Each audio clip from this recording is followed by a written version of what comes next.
The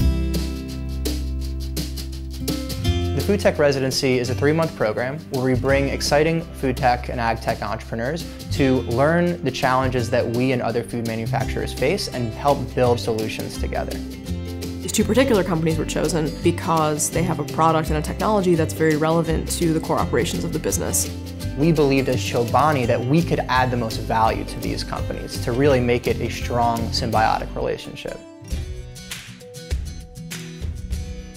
Cinder Bio is an industrial biotech company that makes extreme enzymes for industry. We use biology, biochemistry, and microbiology to generate enzymes so that we can change the way people approach cleaning. We're not just selling a green product, we're selling a product that performs better than what's currently available today.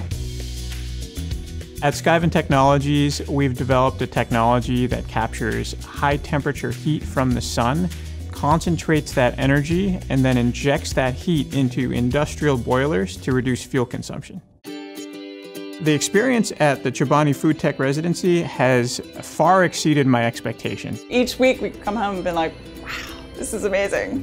The Chobani staff were willing to answer any questions we came up with, and it was all in a collaborative effort to make things better.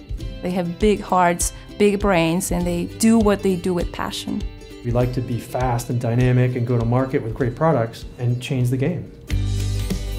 For the food tech companies, the operational piece is much more important, so they spend the majority of their time at the 2 manufacturing facilities meeting with everyone in operations and supply chain, logistics, all the way to R&D.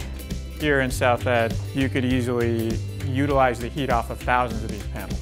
We've been up on the roof, we've been out in the field near all the facilities to identify places where we can deploy our technology to reduce their fuel consumption.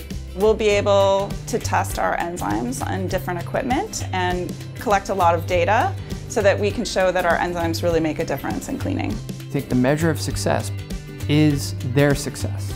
If we have success along the way and we learn from them along the way, that's a beautiful thing too, but that's the icing on the cake, it's not the cake.